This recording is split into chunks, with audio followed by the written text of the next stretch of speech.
Hello, everybody. Welcome to the Backbone Podcast, where common sense still makes sense in a world that is sick and only getting sicker. And now we have the aftermath of the Fuentes Piers Morgan interview that happened a couple of days ago, and it's absolute destruction for Piers Morgan.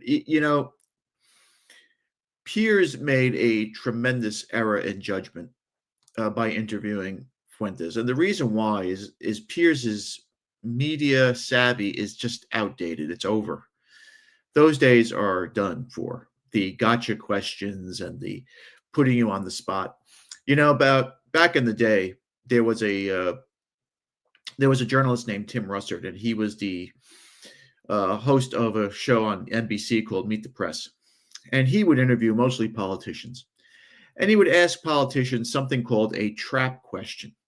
He would ask them a question about how they feel about whatever topic of the political time it was, and that politician would, of course, lie about how they feel about the topic, and then Russert would say, "Oh, that's interesting, but you didn't seem to feel that way back then," and show a clip of that politician saying the exact opposite of what he just said on live TV, and it would humiliate the politician. It would most likely destroy them, destroy their credibility if they ever had any.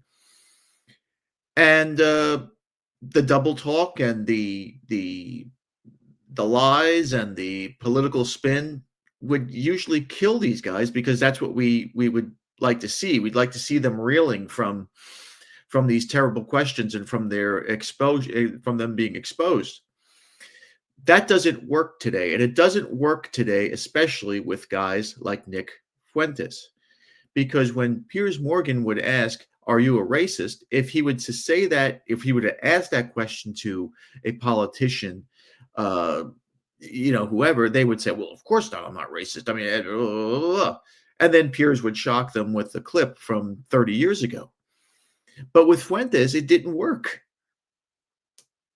because he would try to get him with these trap gotcha questions, and Fuentes would say, "Yeah, I'm racist. Of course I am.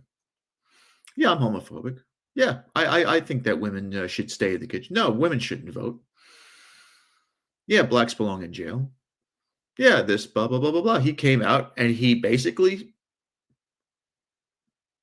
said what was on his mind.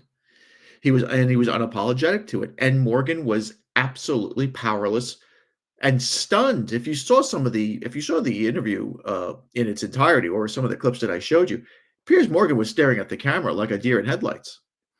He had nowhere to go. And of course, what liberals do and what media people do is they try to data you to death. And they try to give you all this data. And that's where they've lost the younger generation. Because the younger generation, as I said last night, the younger generation have social media, and they have the cell phone cameras, and they have the live footage, and they see what's happening. They see what's happening in their own towns, in their own countries, in their own cities, in their own schools, at their own workplaces, at their local fucking McDonald's. They see what's happening. You cannot hide it anymore.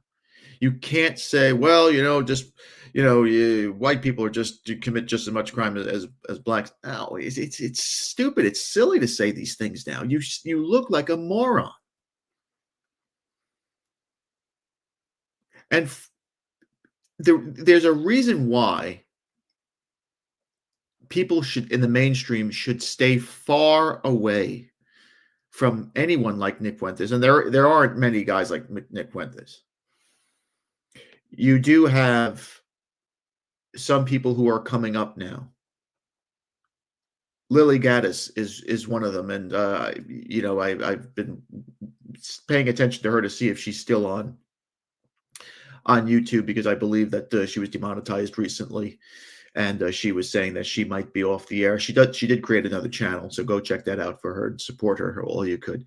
There's another young lady, Isabella Moody, who's on Instagram a lot.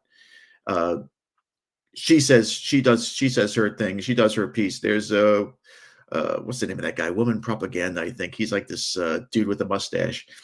There's Paul Miller. It's a growing, unapologetic younger legion of social media, I guess you can call them influencers, that are gaining traction by the minute, by the post. And there's nothing that social media or there's nothing that mainstream media can do about it. They're powerless to do anything about it because no one's looking at getting their news or their opinions or their influence from guys like the usual suspects, Bill O'Reilly, Glenn Beck, Mark Levin, Ben Shapiro. Those days are over now. And this Generation Z, which is going to be a tsunami of voters coming up, is now disenchanted with the old ways of doing things. They're disenchanted with politicians saying Israel first or I support Israel. You're going to lose their vote. The minute a guy like Ted Cruz says I support Israel with all my heart, those Gen Z kids are not going to vote for you.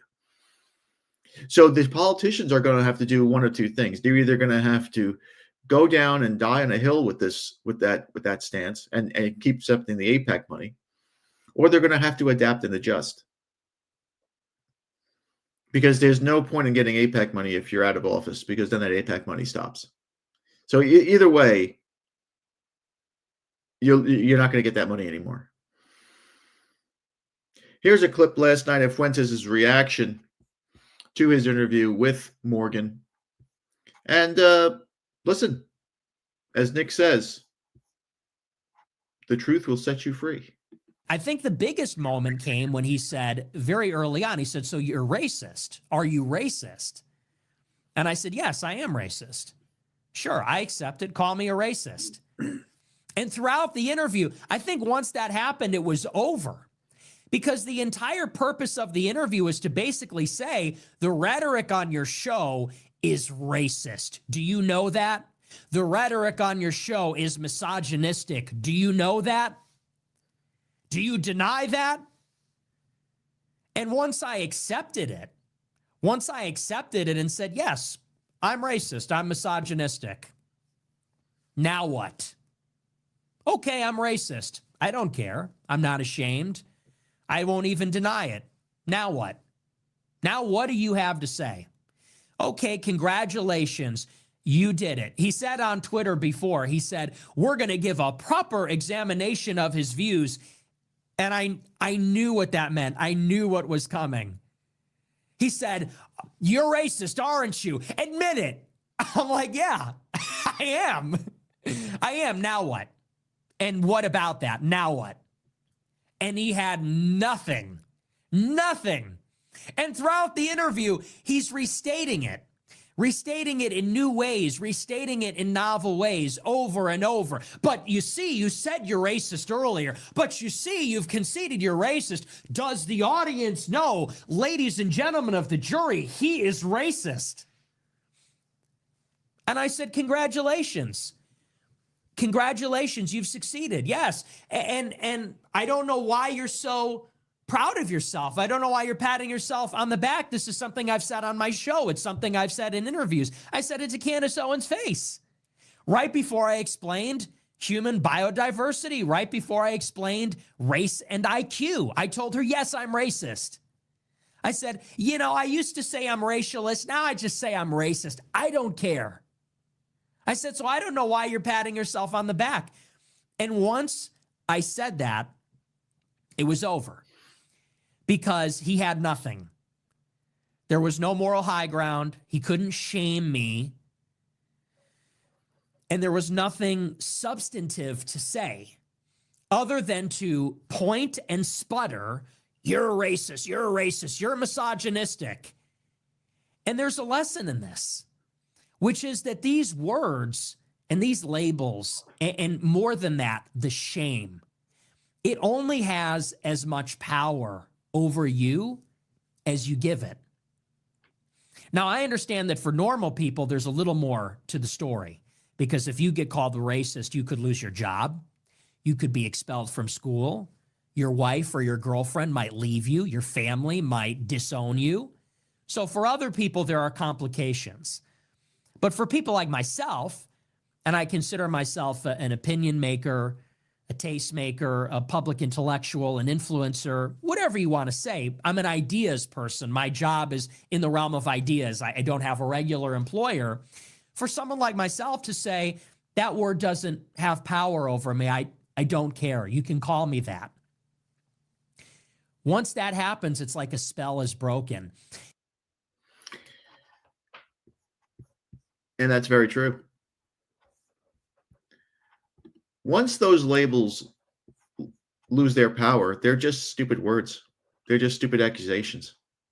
That's it. You can't do anything about it anymore. And what Morgan has done is help expose that these labels are meaningless. And he's become powerless because of it. And mainstream media has, because that's all they have is they label you. You're a racist, you're a misogynist, you're a homophobe, blah, blah, blah, blah, blah. But the one thing that they never call you, the one thing that they never say that or can prove is that they can never call you or prove that you're a liar. How come Piers Morgan at no time during that 3 fucking hour marathon ever caught Nick Fuentes lying? He couldn't do it. They came out with data and he had a whole fucking team of people. And let me tell you, I worked in media. These shows like Piers Morgan's show and when Bill O'Reilly had the Factor on Fox, Glenn Beck at the Blaze, they have about 30 or 40 people that work and investigate everything about you down to your fucking pubic hair records. They know everything about you. So if they can't get you trapped in a lie, what do you got? Well, then the only thing you have is labels and mocking and trying to use, the Alinsky rules for radicals, and it doesn't work anymore. The rules for radicals only works if you give a shit about those labels. If you call somebody an anti-Semite and they nod their head, unapologetically, boom, that's it. It's over. You have to go to something else. And Fuentes is unapologetic of it, and and it's growing. You see, I told you that after the Charlie Kirk assassination, that you wouldn't see an army or a growth of more Charlie Kirks. No, that's past. The milquetoast, evangelical Protestant Republican it's dead. It went with Charlie. The new wave and the wave of the future seems to be what Nick Fuentes is doing, because these young people, these young white Christian people, mostly white Christian heterosexual males, resonate to his message. They don't want to hear from a guy like my age. Well, I'm a Gen Xer, but I might be even too old. They want to hear from young people in their mid to late 20s who they can relate to, they can finally have somebody who is their voice and kind of understands what they're going through, what they went through in school, how they had teachers talk about how terrible white culture is, or there's no such thing as white culture, and all this other bullshit. Western civilization's horrible, and the blacks invented everything, and blah blah blah blah blah. All that nonsense, it beats you down and almost makes you ashamed to be who you are. And there are some very brave young people who are like, fuck that. I know who my family is, my ancestors are, and I'm proud of it. And there's nothing you can do to stop that. If you have a strong foundation, and if you're Christian, if you have a strong Christian foundation, that's all you need. Forget about the other denominations. And I'm not saying you have to be Catholic, but I'm just saying if you have a strong Christian, unapologetic belief and love for God, that's all you fucking need. These other people could say whatever they want. And what Piers Morgan has done is he's made the classic mistake of being an old guy trying to use new tricks.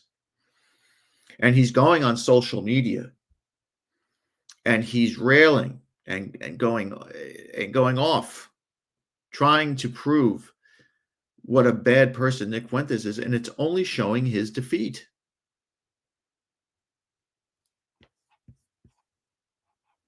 The other issue, the other humiliation for Piers Morgan is the fact that his wife, his fucking wife, is coming, has all these pictures of herself with other men. Now we're gonna Fuentes commented about this last night, but Piers Morgan mocked Nick Fuentes about being a virgin and being chaste and being this and being that. Meanwhile, Piers Morgan's wife is going on 6-week sabbaticals from their marriage. She's taking pictures with men from all over the place. She has pictures of black guys washing her car and in their underwear. Piers, what are you doing, dude?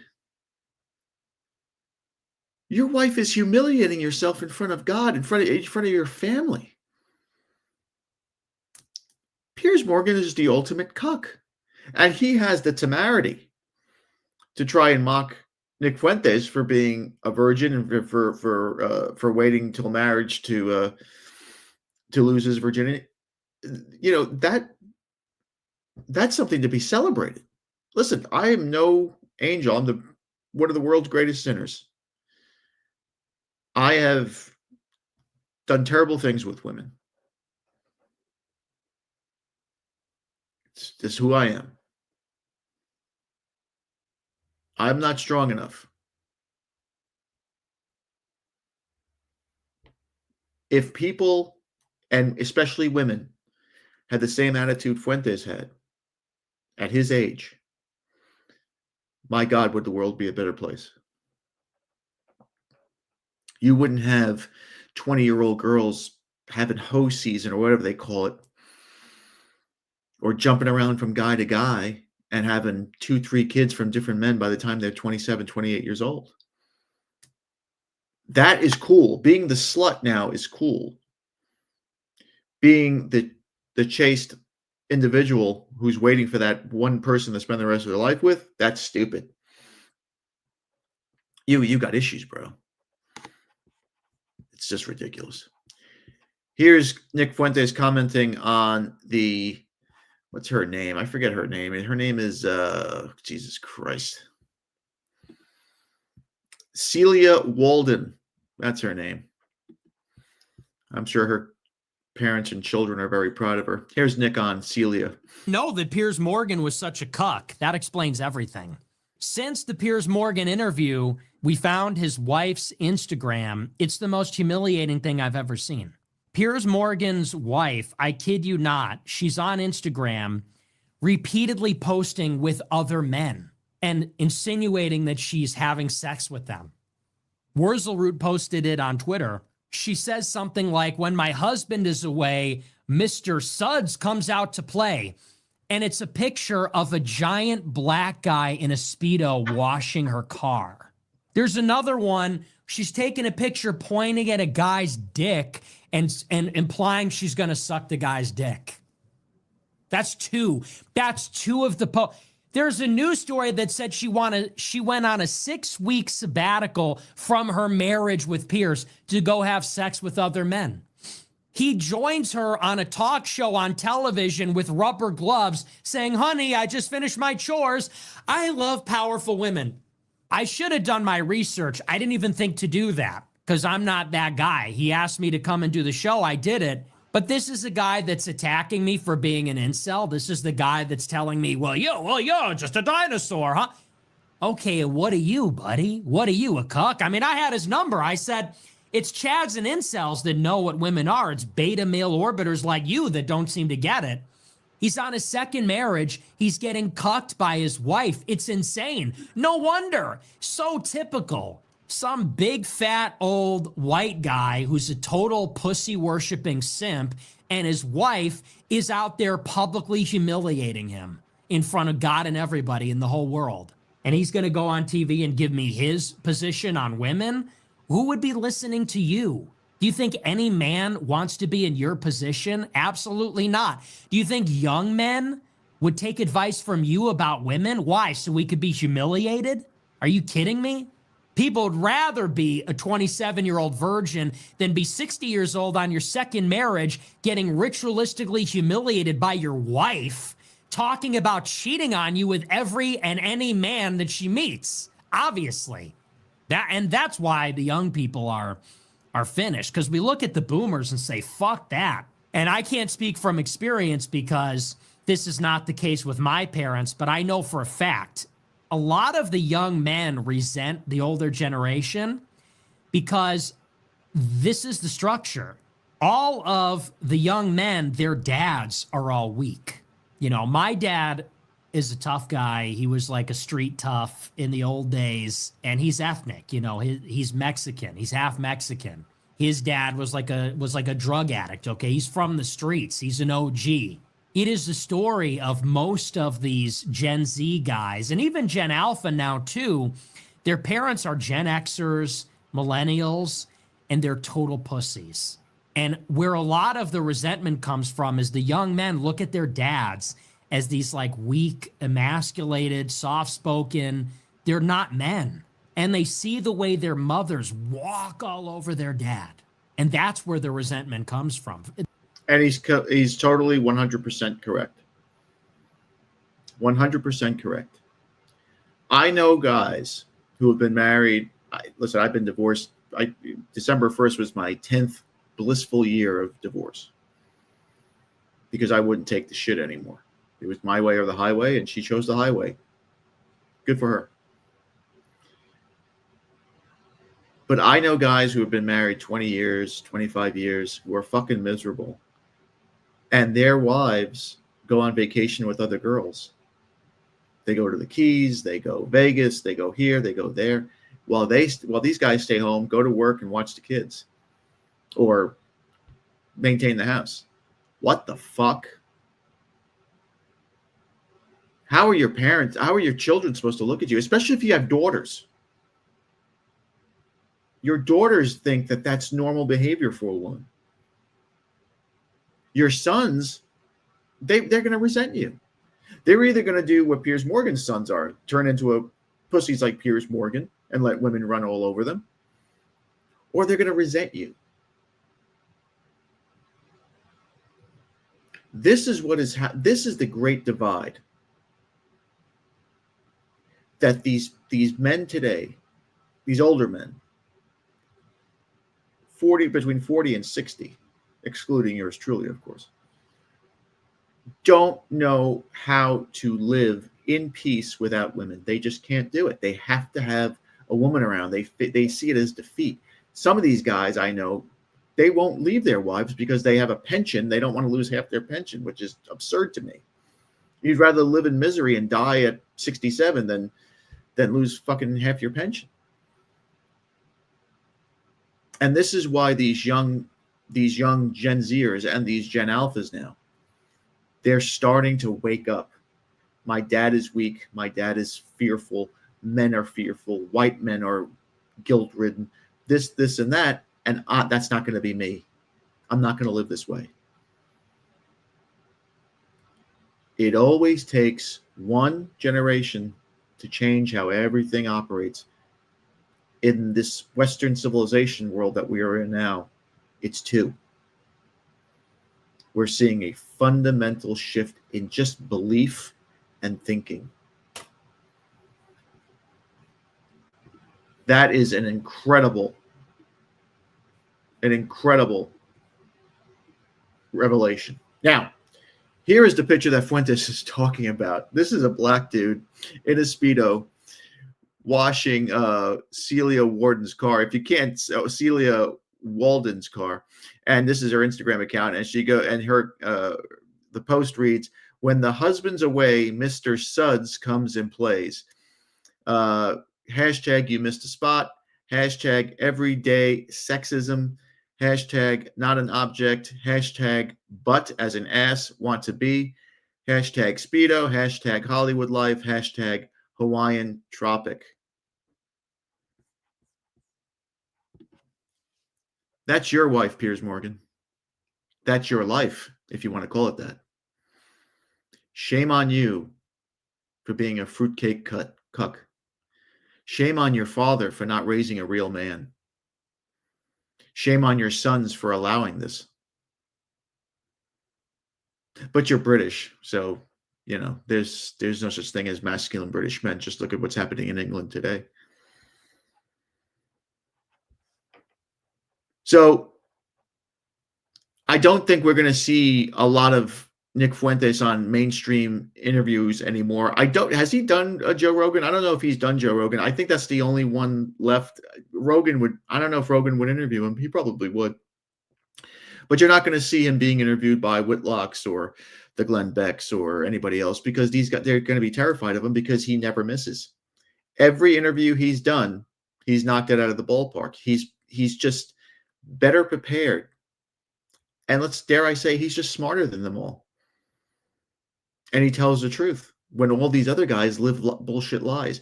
Megyn Kelly can't interview him. Jason Whitlock can't interview him. Whitlock has said he wants to, but okay, so invite him on. He'll do it.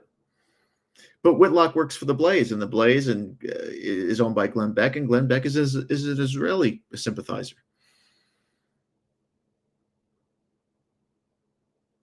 They're compromised, whereas Fuentes is not. And when you're not compromised, you're invincible. That's what it means to have a backbone. Don't be compromised by women. Don't be compromised by ideology. Don't be compromised by society. Be your own man.